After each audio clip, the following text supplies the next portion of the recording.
அஸ்ஸலாமு அலைக்கும். இந்த வீடியோவின் பெண் குழந்தைகளை பற்றி நபி ஸல்லல்லாஹு அலைஹி வஸல்லம் அவர்கள் என்ன கூறினார்கள் அதை பற்றி பார்க்கலாம். அதற்கு முன்பு இந்த வீடியோவை ப்ளீஸ் பார்க்க விடாமல் தடுப்பான். அதனால் அவனை எதிர்த்து அல்லாஹ் அக்பர் என்று கமெண்ட் செய்து, லைக் செய்து, சப்ஸ்கிரைப் செய்யல. ஒன்று, பெண் குழந்தைகள் அல்லாஹ்வின் அருள். பெண் குழந்தைகள் யாருக்கு கிடைக்கிறார்களோ அவர்கள் அல்லாஹ்வின் ஒரு நியாமத். பெண் குழந்தை சுமை அல்ல, அது இறைவன் தரும் அருள் என்று நபி ஸல்லல்லாஹு அலைஹி வஸல்லம் சொல்லி காட்டினார். 2 அல்லது 3 பெண் குழந்தைகளை வளர்ப்பவர் சொர்க்கம் பெறுவார்.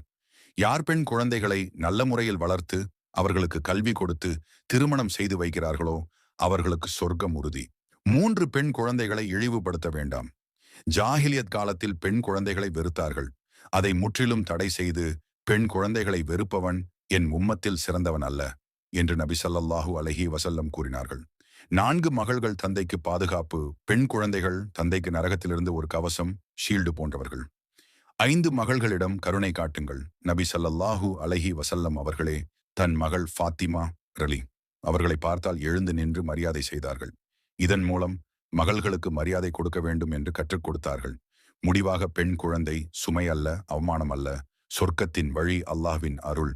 நபி ஸல்லல்லாஹு அலைஹி வஸல்லம் அவர்களின் பார்வையில் மகள் சமம் ரஹ்மத், கருணை.